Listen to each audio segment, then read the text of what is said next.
We are just about to start the meeting at 8:01. I will request all the participants to get ready with their data, and audience should sit with their pen and paper so that they can note down the most important points which we are going to discuss. Thank you.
Hello and welcome everybody. मैं Piyush Patel profit from it की ओर से आप सब लोगों का दोस्तों आज के Q1 के सेशन में स्वागत करता हूं।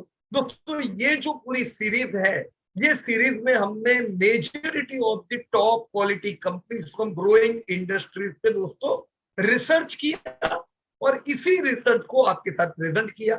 खास खुशी दोस्तों ये सीरीज की ये है कि रिसर्च किया वो स्टूडेंट्स ने जो इन्वेस्टर्स है, उन्होंने खुद के लिए रिसर्च किया और वही रिसर्च उन्होंने आप लोगों के साथ पेश किया है। यहाँ पे जो भी लोग प्रेजेंट कर रहे हैं दोस्तों, ऐसा नहीं है कि सारे लोग रिसर्च एनालिस्ट है कि प्रोफेशनल्स है कि वो कोई कुछ पाने के लिए आप लोगों के साथ प्रेजेंट कर रहे हैं डेटा।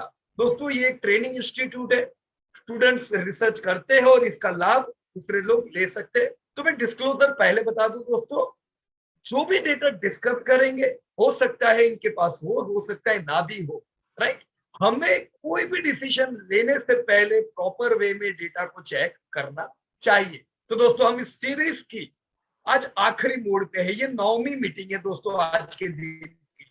पिछले 8 एपिसोड में हर बार 5-6 कंपनियां हमने कवर करने का प्रयास किया है। आज के दिन में दोस्तों 4 कंपनी हम लोग आप लोगों के लिए लेके आए हैं जो अपने अपने सेक्टर में अव्वल है। तो इनका रिसर्च पेश करने के लिए आपके साथ पूरे भारत से स्टूडेंट भी है। मैं चाहूंगा दोस्तों आप लोग तालियों से स्वागत करें सबसे पहले डैशिंग डॉक्टर जैद, जो कि डेंटिस्ट है प्रयागराज से। अभी भी मुझे जैद भाई ने जस्ट अभी इंफॉर्मेशन दी कि अभी भी वो क्लिनिक में ही है, तो ही वॉज बिजी, पर चलो हम सबके साथ है और आपके साथ वो आज कुछ अपने रिसर्च को प्रेजेंट करेंगे। तो आई वेलकम जैद भाई एंड थैंक्स टू हिम अपना समय हम सब लोगों के साथ बिताने के लिए, ताकि हम सब लोग मिलकर थोड़ा अपने आप को अपग्रेड कर सके। या वेलकम जैद भाई। Thank you Piyush sir and thank you viewers and everybody. आज हम 4 कंपनीज के बारे में सर बात करने जा रहे हैं एंड ये हमारा कंपनीज के बारे में Q1 का लास्ट सेशन है। और जो लास्ट सेशन है ये हमारा डैशिंग सेशन है, मतलब इसके बाद में जब हम मिलेंगे अगले रिजल्ट के लिए वो Q2 का रिजल्ट होगा। तो आज जो 4 कंपनी हम बात करने जा रहे हैं उसमें हमारे साथ हैं मिस्टर अनिल पाल जी। अनिल पाल जी जो कि हरिद्वार उत्तराखंड से हैं, जो कि खुद एक इलेक्ट्रिकल इंजीनियर है और वो आज हमें डेविस लैब के बारे में बताएंगे जो कि एक फार्मास्यूटिकल कंपनी है, राइट। सेकंड हमारे साथ हैं डॉक्टर धवल शाह जो कि पाटन गुजरात से हैं और वो हमें बताएंगे पतंजलि के बारे में। एंड लास्ट में हमारे साथ है मिस्टर विजय चौधरी जी जो कि गुड़गांव से हैं दिल्ली से, और वो हमें बात बताएंगे इंडिगो के बारे में। सर ये हमारा पूरा सेशन है एंड मेरा खुद का आज एक प्रेजेंटेशन है जो कि मैप माई इंडिया है, एक नई कंपनी है। तो जैद भाई देखो आज होगा आखिरी सेशन, पर ये अंत नहीं है, ये आरंभ है। क्योंकि जो कंपनियां जो आज के दिन आप लोगों के पास है, अमेजिंग कंपनियां हैं, सब अपने अपने क्षेत्र की अव्वल कंपनियां, राइट। सेक्टर की बेस्ट कंपनी आप लोगों ने सिलेक्ट की है। तो चलो हम सब लोग भी उत्सुक है आपका प्रेजेंटेशन देखने के लिए। Let us quickly begin our session. Thank you sir इस सेशन के स्टार्टिंग में मैं विजय सर को बुलाना चाहूंगा। मिस्टर विजय चौधरी, जो कि जैसे ट्रेंड है कि अपनी शायरी से हमारा सेशन स्टार्ट करते हैं। तो विजय ओके, सर, आपको आपकी शायरी के लिए थैंक यू, बुलाया। Thank you.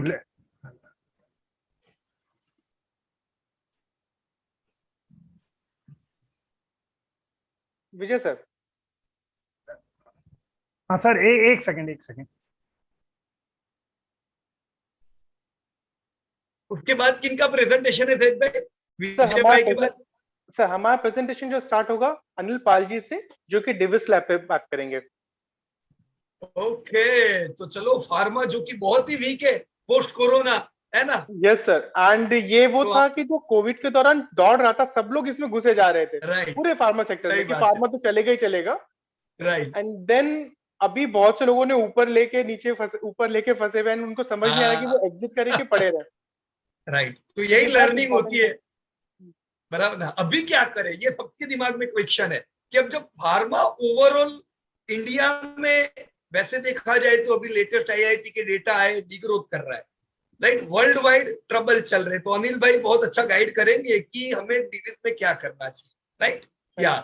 तो विजय भाई तब तक रेडी हो गए, तो विजय भाई की बात सुन लेते हैं, फिर हम अनिल भाई से शुरुआत कर लेंगे।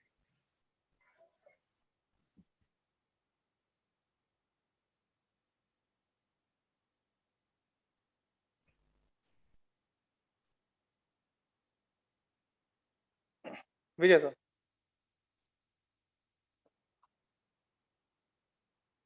और जैद भाई एल्स आप शुरू करो, बराबर ना? फिर अनिल भाई के बाद एक आप विजय भाई से रिक्वेस्ट कीजिएगा। ओके, सेकंड मेरे। Okay sir. सर अभी हम बुलाना चाहेंगे अनिल भाई को। Anil sir, please. Friends, Anil sir को वेलकम करिए। ये हरिद्वार उत्तराखंड से हैं और वो आज हम पे बात करने जा रहे हैं डिविस लैब के बारे में। Mister Anil sir. I'm audible, yes sir. Yes sir, you are clearly audible. Very good evening, viewers. सबसे पहले मैं अपने मेंटर गुरु पीयूष जी को बहुत बहुत धन्यवाद देता हूँ। ये मेरी फोर्थ कंपनी है जिसको मैं आज प्रेजेंटेशन कर रहा हूँ। मैं 2022 जून 2020 का मैं स्टूडेंट हूँ प्रॉफिट फ्रॉम इट से, और मैं एक इलेक्ट्रिकल इंजीनियर हूँ एक सरकारी डिपार्टमेंट में, बिजली विभाग में, उत्तराखंड में। और काफी लर्निंग मुझे मिली है इस इंस्टीट्यूट के जुड़ने के बाद। तो दोस्तों, मैं आपके सामने एक कंपनी है डीवीज लैब, जो भी एक मल्टी बैगर है, और आने वाले टाइम में क्या इसके बारे में हम प्रिडिक्ट कर सकते हैं, किस तरह से है, आइए देखते हैं। तो ये Q1 रिजल्ट फार्मा सेक्टर का है, तो हम आगे शुरू करते हैं।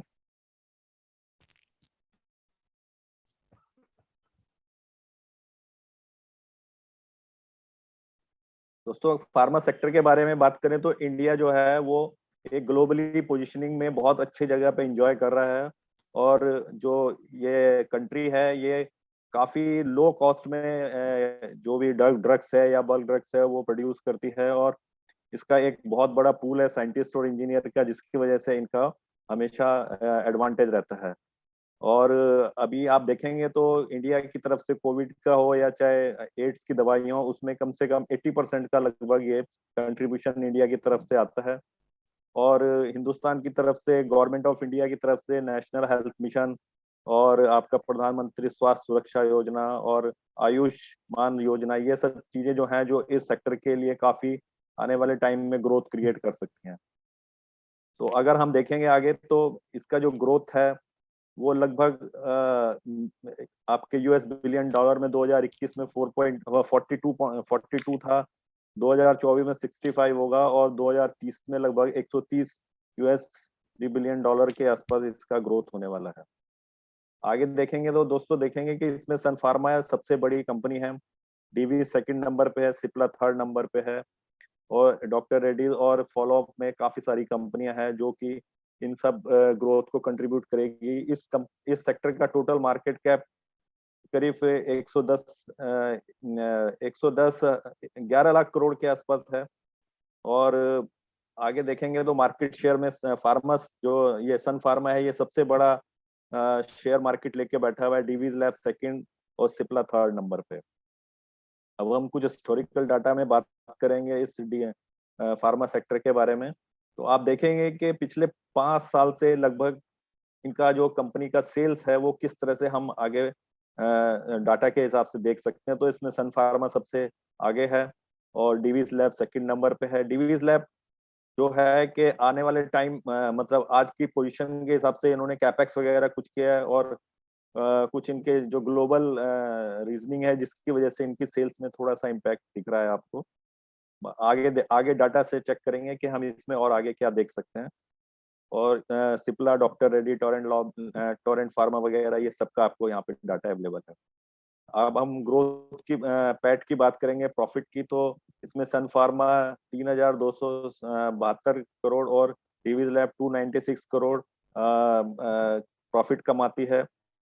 और आगे देखेंगे तो आप देखेंगे सेल्स ग्रोथ इसमें डीवीज लैब का इसमें 23% के आसपास है, जो कि अपने जो सेक्टर है उसके हिसाब से देखेंगे। एक सेकेंड, सेल्स ग्रोथ इसकी जो है वो 23% है और सन फार्मा की 10% है, सिप्ला की 9। देखेंगे उस पूरे सेक्टर में डीवीज लैब का जो सेल्स ग्रोथ है वो काफी अच्छा है। उसके बाद आप प्रॉफिट ग्रोथ के बारे में बात करेंगे तो ये सन फार्मा का 6% है।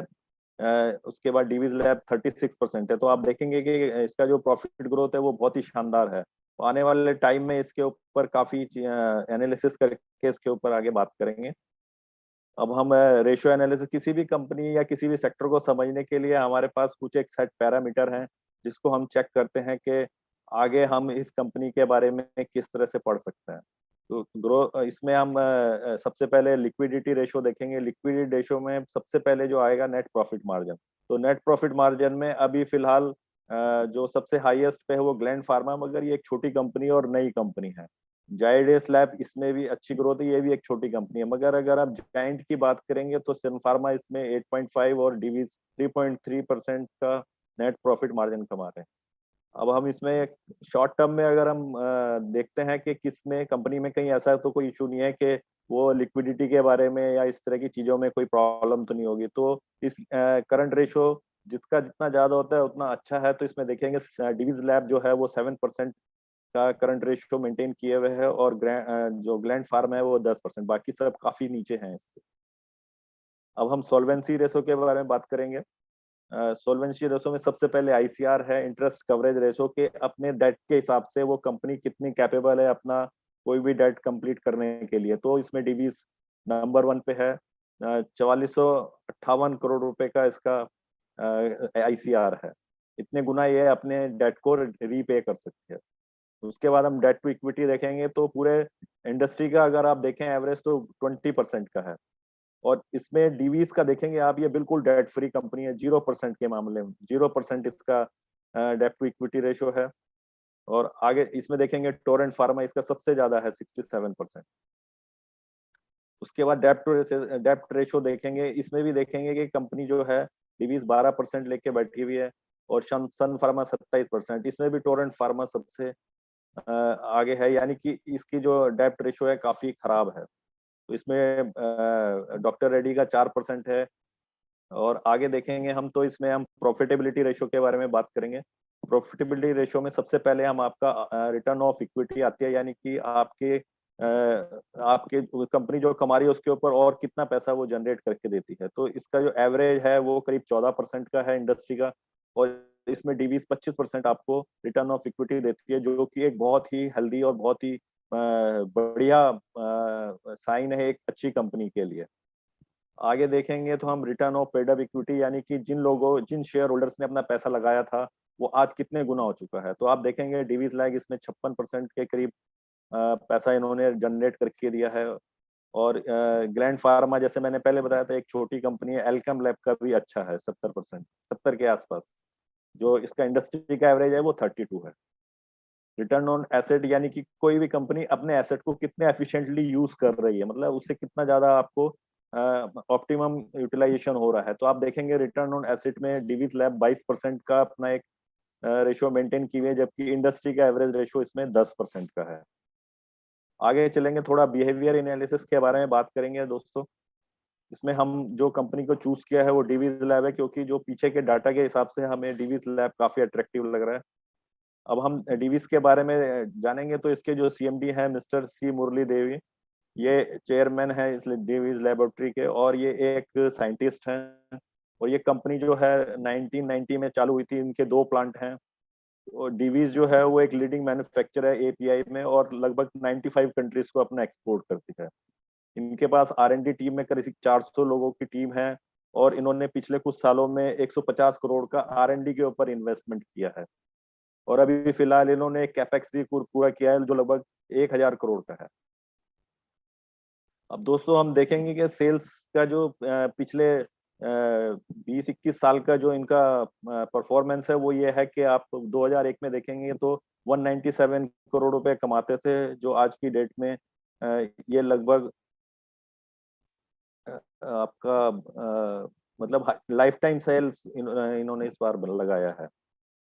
इसी तरह से हम प्रॉफिट पे देखेंगे तो इन्होंने 2001 से लेके आज तक 2022 में इन्होंने लाइफ टाइम प्रॉफिट भी किया है 2960 करोड़ का, और ये काफी मल्टीप्लाई करके इन्होंने इसको प्रॉफिट को इन्होंने इंक्रीज किया है।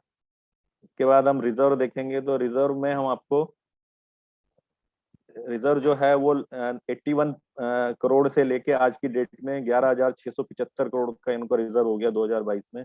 तो इन्होंने बहुत ही अच्छे से इस सेक्टर में अपने आप को मेंटेन किया हुआ है, ग्रोथ अच्छी दी है इन्होंने। अब हम मार्जिन देखेंगे तो इनका जो कंसिस्टेंट मार्जिन है लगभग आप 25 से लेके 30% का एक कंसिस्टेंट मार्जिन इनका लगा रहा है। आप इसका पूरा एनालिसिस कर सकते हैं। इसके बाद हम मेजर कॉस्ट की बात करेंगे तो मेजर कॉस्ट में जो इनकी रॉ मटेरियल है वो 52% है, और उसका जो इस बार इन्होंने ग्रोथ किया है वो -1% है। तो अदर्स में 23% का ग्रो अदर्स का वैल्यू है, और जिनको उसमें जो ग्रोथ है वो 42% है। उसमें बहुत सारी चीजें जैसे एडवर्टाइजमेंट है या आपका और दूसरी तरह के जो खर्चे आते हैं, जिस कोविड की पहले हम देख रहे थे कि लोग वहां घर से ही काम करते, मगर वो सब अब रूटीन में आ गया है, तो उसका एक फर्क है। ऐसे एम्प्लॉय कॉस्ट में देखेंगे तो 17% इनका शेयर है और 12% से ग्रोथ किया है। डेमोनेटाइजेशन और ऑटोमेशन में भी देखेंगे इन्होंने बहुत अच्छा से ग्रोथ किया है।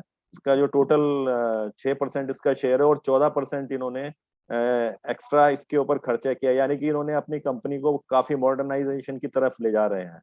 इसी तरह से स्टॉक इन ट्रेड, फाइनेंस और इन्वेस्टमेंट का भी आप डाटा देख सकते हैं। अब हम करंट ट्रेंड की बात करेंगे दोस्तों, तो H1 में जो है सेल्स इनकी 14% थी और प्रॉफिट 15% था। 9 मंथ में 24% इनकी सेल्स थी और जो प्रॉफिट था वो 39।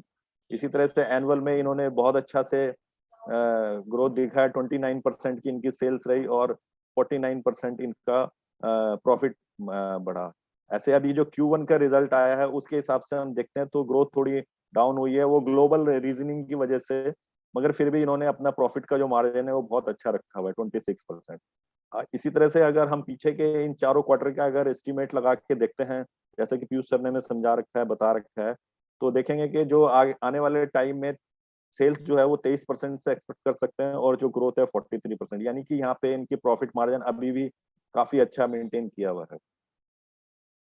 अब हम एस्टिमेट करेंगे 2023 के लिए, 2030 के लिए और 2035 के लिए। तो दोस्तों 2023 में हम जो एस्टिमेट लगा रहे हैं वो 11,520 करोड़ रुपए की सेल्स आने की उम्मीद है, और आपका 2030 में 33,865 और 2035 में आपका 73,157 करोड़ रुपए के आसपास इसकी सेल्स आने की उम्मीद है।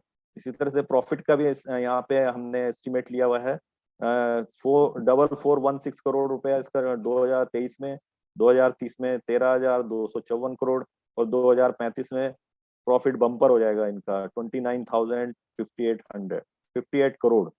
इसी तरह से ईपीएस की बात करेंगे दोस्तों, तो ईपीएस 2023 में लगभग 166 का हम एस्टिमेट कर रहे हैं और 2030 में 499 रुपए और 2035 में लगभग 1,095 रुपए।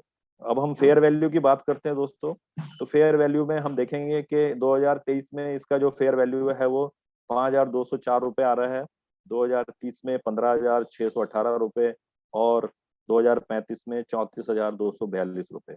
तो हम देख सकते हैं कि कंपनी जो ट्रैक रिकॉर्ड के हिसाब से ये सब एस्टिमेट को बीट करेगी, और जो फेयर वैल्यू है ये कंपनी 2023 में इसके अभी अभी फिलहाल जो कंपनी है उसका जो फेयर वैल्यू है उसके नीचे ही चल रही है। तो 2023 में अभी ज्यादा टाइम नहीं है, 6 महीने ही बचे हुए हैं। आगे देखते हैं दोस्तों ईपीएस ट्रेंड के बारे में। तो अभी हम फॉरवर्ड ईपीएस अगर हम बात करें तो 134 का भी आ रहा है, ट्रेल ईपीएस 148 का है, और एनुअल ईपीएस जो है वो 112 का है। तो हम अंदाजा लगा सकते हैं कि आने वाले टाइम में ईपीएस बढ़ेगा तो शेयर की जो वैल्यू है वो इंक्रीज हो सकती है। अब हम शेयर होल्डिंग पैटर्न के बारे में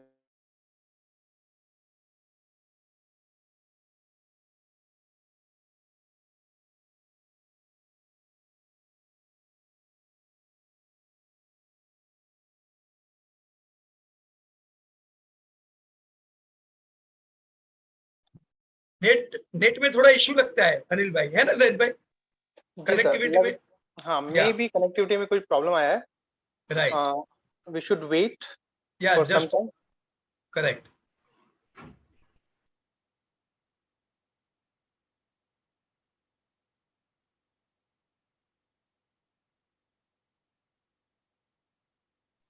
या अनिल भाई आप वापस कनेक्ट कर सकते हो, आपके नेट में थोड़ा प्रॉब्लम होने की वजह से डिस्कनेक्ट हो गया था।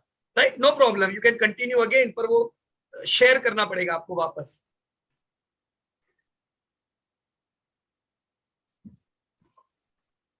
या वापस से शेयर करके वापस शुरुआत कर दीजिए।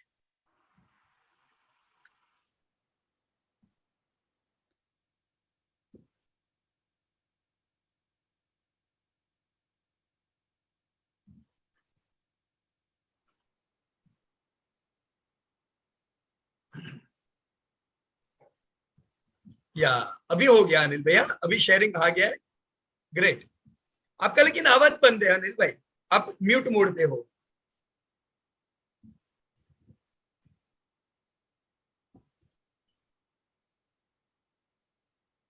अनिल भाई आपका म्यूट मोड है, आपने जो आगे समझाया नहीं समझ में आया, या अनम्यूट कर दीजिए एक बार।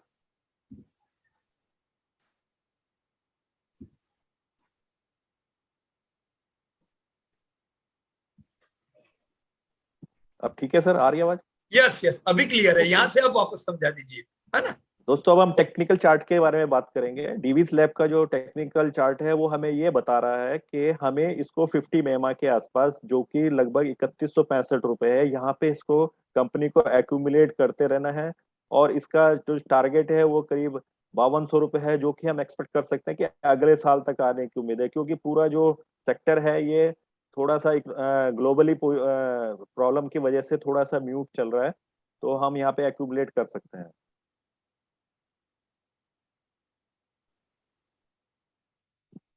अब हम पोर्टफोलियो एलोकेशन की बात करेंगे दोस्तों। तो हम यहाँ पे इस हमारे टोटल पोर्टफोलियो का 3% हम इसका वेटेज दे सकते हैं। और जैसे भी आपको समय लगे, जैसे भी आपको लगे कि अभी अच्छे प्राइस पे आ गया है, तो आप इसको एक्यूमुलेट कर सकते हैं। ये जो वीडियो है ये केवल एजुकेशन पर्पज से है। मैं सभी दोस्तों का, सभी व्यूअर्स का और मेरे गुरु मेंटर श्री पीयूष जी का बहुत बहुत धन्यवाद करता हूँ। वो हमारी वेबसाइट जो है उसको आप जरूर विजिट करें, जो कि मेरे इस प्रेजेंटेशन के लास्ट कॉर्नर में है। थैंक यू दोस्तों, बहुत बहुत धन्यवाद। जय Hind. Thank you Anil sir, and thank you आपका इतना बढ़िया वीडियो देने के लिए कि मतलब क्यों सबसे बड़ी कंपनी होने के बावजूद हमको हमको हमारे सन फार्मा पे इतना इन्वेस्टमेंट का विश्वास नहीं है, क्यों डिविस लैब पे विश्वास है। ये छोटे छोटे जो पॉइंट आपने बताए ये बहुत इंपॉर्टेंट पॉइंट है, क्योंकि जब भी हम ब्रॉडली देखें तो सबसे बड़ी कंपनी कौन सी है, सन फार्मा है, लेकिन डिविस नहीं है। लेकिन फिर भी हम डिविस पे क्यों रिसर्च करते हैं, ये आपने बहुत अच्छे से समझाया। एंड सर, मैं पीयूष सर का इस प्रेजेंटेशन में कमेंट लेना चाहूंगा। पीयूष सर। या जैद भाई, पहला तो अनिल भाई ने बहुत अच्छा समझाया। और अनिल भाई, बरसात बरसात तो नहीं है आपके वहां पे? नेट का थोड़ा प्रॉब्लम आ रहा था। हाँ, थोड़ा प्रॉब्लम है सर नेट का। मेरा जो राइट मेन नेट है वो बंद है। ओके ओके राइट, तो चलो फिर भी देखो, आपने रिसर्च किया, राइट। और मैं पूरी प्रकार से मानता हूं कि पूरा दिन का शेड्यूल भी ऐसा नहीं होगा कि एकदम आपका फ्री थे, हो सकता है बिजी रहे होंगे, और इन सब चीजों के बावजूद हम सब लोग मिले, दैट इज ग्रेट। सही बात है कि नहीं? Yes sir. राइट। या तो अनिल भाई ने जो डिविज लैब में बताया राइट, प्रॉपरली हमको पूरी इंफॉर्मेशन मिली। एक जगह पे एक चूक रह गई, मैं उसको हाईलाइट जरूर करना चाहूंगा। नेट प्रॉफिट मार्जिन जो आपकी स्लाइड में 3% थे, मेरे ख्याल से 30% मार्जिन है, तो थोड़ा वहां पे एक एरर था। बाकी overall whole presentation was wonderful. Okay sir. बराबर अनिल भाई? Yes Okay, sir, sir. बहुत अच्छा या इनका। नेट प्रॉफिट मार्जिन थोड़ा खाली हमें सुधार लेना पड़ेगा। बाकी आप शांति से समझो इस सेक्टर को, डिविजन करेक्शन मोड में है। बाजार 7 महीने से करेक्शन में, पर बाजार लाइफ टाइम हाई के नजदीक है। हम 5% डाउन है अभी भी, पर डिवीज क्यों ज्यादा टूटा हुआ है? क्योंकि डिवीज आईटी ये दोनों धंधा किधर करते हैं? बाहर की कंट्रियों में, राइट। डिवीज के केस में उनका जो जहां पे ये लोग धंधा करते हैं फॉरेन कंट्रीज, अब देखो जापान, यूरोप, यूएस सब करेक्शन में है, मतलब सबके जीडीपी डाउन है। तो इनको जिधर धंधा करना है वो वीक है। और इंडिया का आईआईपी ये कहता है कि इंडिया में अगर सबसे वीक है तो फार्मा है। अभी ये साल भी 8% का करीबन डी ग्रोथ है फार्मा में। मतलब पिछले साल के 5 महीने में जो फार्मा ने धंधा किया होगा उसके मुकाबले ये साल के 5 महीने 8% इट्स डी ग्रोथ।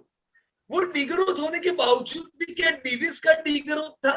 कितना बताया अनिल भाई ने? किसी को याद है क्या? अभी ये Q1 में कितना ग्रोथ था? बढ़िया ग्रोथ था, राइट। तो ऐसा कैसे? यही तो दोस्तों आपकी अच्छी कंपनी में रहने की खूबी होती है कि जब पूरा समय चल रहा हो वो टिके रहते हैं, कम से कम सेल्स करते हैं, डेट फ्री है तो प्रॉफिट कर पाते, आप लोगों को डिविडेंड मिले होंगे। जैसे अच्छा समय वापस शुरू होगा, सबसे पहले कौन सी कंपनियां परफॉर्म करेगी? ऐसी कंपनियां। दोस्तों हमने ऐसा ही बुरा समय 2015 में देखा था, जब सारी फार्मा के हाल बुरे थे। During even that time Davis ने हमको बहुत बढ़िया साथ दिया। हम भी उस समय घबराए हुए थे कि यार पूरा फार्मा का हाल पूरा है, यूएस एफडीए सब जगह कैंसिल कर रहा है, तो अभी कैसे धंधा करेंगे? पर सबसे पहले वो टाइम पे डेविस के बिजनेस सुधरे, क्योंकि वो एक्सपांशन मोड में थे, वो डेट फ्री थे, तो उनको कोई प्रॉब्लम नहीं है। तो अभी भी आप ये समझो कि समय पे इनका फार्मा का हाल अच्छा नहीं है, तो इसको शांति से एक्यूमुलेट करने का, अगर आप पोर्टफोलियो बना रहे हो, शुरुआत फार्मा से ना करो, शुरुआत उधर से करो जो सेक्टर ग्रोइंग है, और फिर थोड़ा थोड़ा पैसा फार्मा में डालते जाओ, ताकि आपको पता रहना चाहिए किधर एग्रेसिव होना है, किधर शांति से बाय करना है। बराबर है? So not bad sector, good sector, but right now it's in correction. बराबर अनिल भाई? All L was wonderful. Right sir. धन्यवाद। एक बात और बोलना चाहूंगा सर मैं। हाँ जी। थैंक यू सर, आपने मेरे को करेक्ट किया जैसे हमेशा करते आए हैं।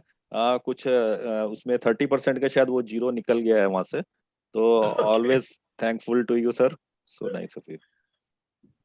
और जय किशन जी ने भी हाईलाइट किया था, देखो सब स्टूडेंट भी कैसे है, एकदम सबको भी पता रहता है। वो मीटिंग में पता नहीं क्यों आते हैं, पर इनको सब डेटा पता है जो आप लोग एक्सप्लेन करने वाले हो। बराबर कि नहीं?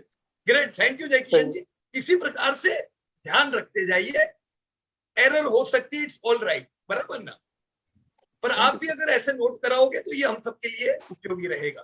बराबर? तो great, yes that bye now you can continue. Thank you sir. And sir, अब हम